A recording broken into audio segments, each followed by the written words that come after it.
The Music of Erich Zann by H.P. Lovecraft. Performed by Dave Jackson.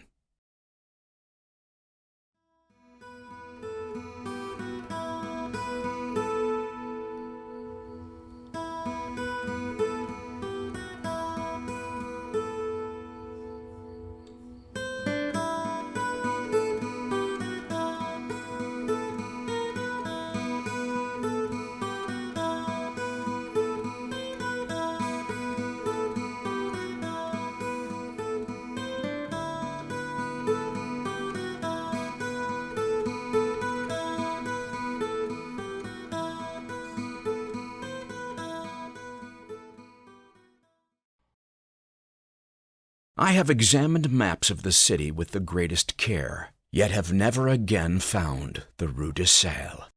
These maps have not been modern maps alone, for I know that names change. I have, on the contrary, delved deeply into all the antiquities of the place, and have personally explored every region of whatever name which could possibly answer to the street I knew as the Rue de Sale. But despite all I have done, it remains an humiliating fact that I cannot find the house, the street, or even the locality where, during the last months of my impoverished life as a student of metaphysics at the university, I heard the music of Erich Zann. That my memory is broken, I do not wonder, for my health, physical and mental, was gravely disturbed throughout the period of my residence in the Rue de Sale, and I recall that I took none of my few acquaintances there. But that I cannot find the place again is both singular and perplexing, for it was within a half-hour's walk of the university, and was distinguished by peculiarities which could hardly be forgotten by anyone who had been there. I have never met a person who has seen the Rue de Sale. The Rue de Sale lay across a dark river, bordered by precipitous brick-bleared windowed warehouses, and spanned by a ponderous bridge of dark stone.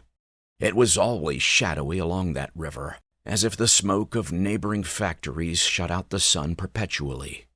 The river was also odorous with evil stenches which I have never smelled elsewhere, and which may some day help me find it, since I should recognize them at once.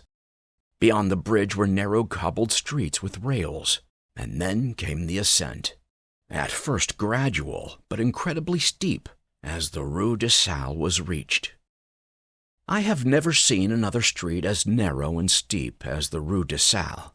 It was almost a cliff, closed to all vehicles, consisting in several places of flights of steps and ending at the top in a lofty ivied wall.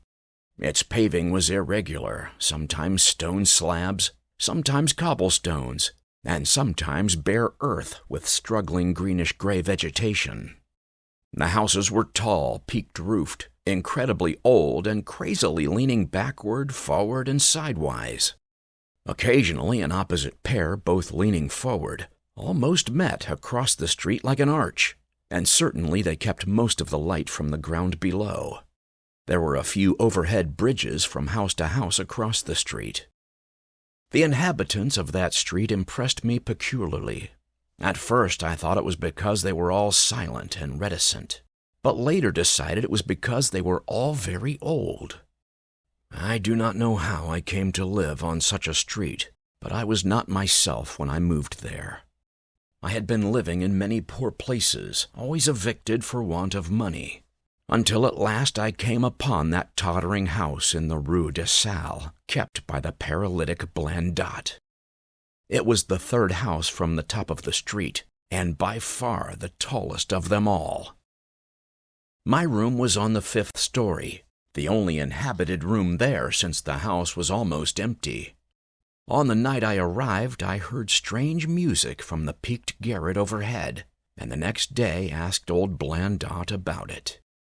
He told me it was an old German viol player, a strange dumb man who signed his name as Erich Zann, and who played evenings in a cheap theater orchestra, adding that Zann's desire to play in the night after his return from the theater was the reason he had chosen this lofty and isolated garret room, whose single gable window was the only point on the street from which one could look over the terminating wall at the declivity and panorama beyond. Thereafter I heard Zann every night, and although he kept me awake, I was haunted by the weirdness of his music. Knowing little of the art myself, I was yet certain that none of his harmonies had any relation to music I had heard before, and concluded that he was a composer of highly original genius. The longer I listened, the more I was fascinated, until after a week I resolved to make the old man's acquaintance. One night, as he was returning from his work, I intercepted Zann in the hallway and told him that I would like to know him and be with him when he played.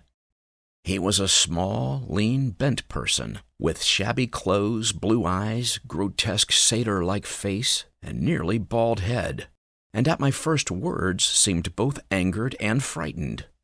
My obvious friendliness, however, finally melted him, and he grudgingly motioned me to follow him up the dark, creaking, and rickety attic stairs. His room, one of only two in the steeply pitched garret, was on the west side, toward the high wall that formed the upper end of the street. Its size was very great, and seemed the greater because of its extraordinary bareness and neglect. Of furniture there was only a narrow iron bedstead, a dingy washstand, a small table, a large bookcase, an iron music rack, and 3 old-fashioned chairs. Sheets of music were piled in disorder about the floor. The walls were of bare boards, and had probably never known plaster, whilst the abundance of dust and cobwebs made the place seem more deserted than inhabited.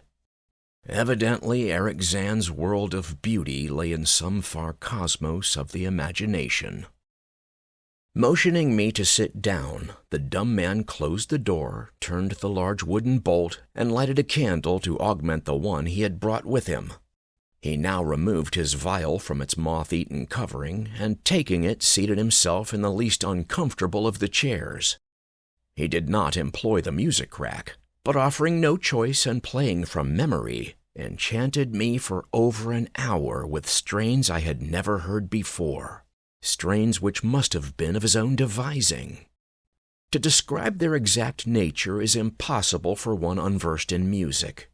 They were a kind of fugue, with recurrent passages of the most captivating quality, but to me were notable for the absence of any of the weird notes I had overheard from my room below on other occasions. Those haunting notes I had remembered, and had often hummed and whistled inaccurately to myself, so when the player at length laid down his bow, I asked him if he would render some of them. As I began my request, the wrinkled satyr-like face lost the bored placidity it had possessed during the playing, and seemed to shew the same curious mixture of anger and fright which I had noticed when I first accosted the old man. For a moment I was inclined to use persuasion, regarding rather lightly the whims of senility, and even tried to awaken my host's weirder mood by whistling a few of the strains to which I had listened the night before. But I did not pursue this course for more than a moment, for when the dumb musician recognized the whistled air, his face grew suddenly distorted with an expression wholly beyond analysis, and his long, cold, bony right hand reached out to stop my mouth and silence the crude imitation. As he did this, he further demonstrated his eccentricity by casting a startled glance toward the lone curtained window, as if fearful of some intruder, a glance doubly absurd since the garret stood high and inaccessible above all the adjacent roofs, this window being the only point on the steep street, as the concierge had told me, from which one could see over the wall at the summit.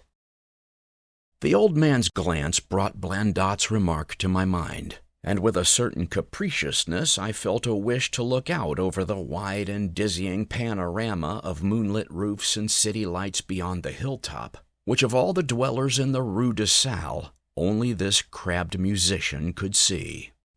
I moved toward the window and would have drawn aside the nondescript curtains, when with a frightened rage even greater than before, the dumb lodger was upon me again, this time motioning with his head toward the door, as he nervously strove to drag me thither with both hands.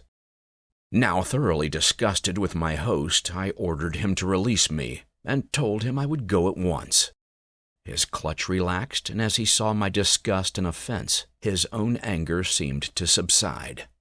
He tightened his relaxing grip, but this time in a friendly manner, forcing me into a chair, then with an appearance of wistfulness, crossing to the littered table where he wrote many words with a pencil in the labored French of a foreigner.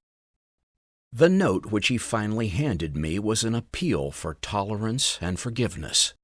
Zann said he was old, lonely, and afflicted with strange fears and nervous disorders connected with his music and with other things. He had enjoyed my listening to his music and wished I could come again and not mind his eccentricities. But he could not play to another his weird harmonies, and could not bear hearing them from another, nor could he bear having anything in his room touched by another. He had not known until our hallway conversation that I could overhear his playing in my room, and now asked me if I would arrange with Blandot to take a lower room where I could not hear him in the night. He would, he wrote, defray the difference in rent. As I sat deciphering the execrable French, I felt more lenient toward the old man. He was a victim of physical and nervous suffering, as was I, and my metaphysical studies had taught me kindness. In the silence there came a slight sound from the window. The shutter must have rattled in the night wind, and for some reason I started almost as violently as did Erich Zann. So when I finished reading, I shook my host by the hand and departed as a friend. The next day, Blandot gave me a more expensive room on the 3rd floor, between the apartments of an aged moneylender and the room of a respectable upholsterer. There was no one on the 4th floor. It was not long before I found that Zann's eagerness for my company was not as great as it had seemed while he was persuading me to move down from the 5th story. He did not ask me to call on him, and when I did call, he appeared uneasy and played listlessly. This was always at night. In the day he slept and would admit no one. My liking for him did not grow, though the attic room and the weird music seemed to hold an odd fascination for me. I had a curious desire to look out of that window, over the wall and down the unseen slope at the glittering roofs and spires which must lie outspread there. Once I went up to the garret during theater hours when Zann was away, but the door was locked. What I did succeed in doing was to overhear the nocturnal playing of the dumb old man. At first I would tiptoe up to my old 5th floor. Then I grew bold enough to climb the last creaking staircase to the peaked garret. There, in the narrow hall, outside the bolted door with the covered keyhole, I often heard sounds which filled me with such an indefinable dread, the dread of vague wonder and brooding mystery. It was not that the sounds were hideous, for they were not, but that they held vibrations suggesting nothing on this globe of earth, and that at certain intervals they assumed a symphonic quality which I could hardly conceive as produced by one player. Certainly Erich Zann was a genius of wild power. As the weeks passed, the playing grew wilder, whilst the old musician acquired an increasing haggardness and furtiveness pitiful to behold. He now refused to admit me at any time, and shunned me whenever we met on the stairs. Then one night, as I listened at the door, I heard the shrieking viol swell into a chaotic babble of sound, a pandemonium which would have led me to doubt my own shaking sanity had there not come from behind that barred portal a piteous proof that the horror was real.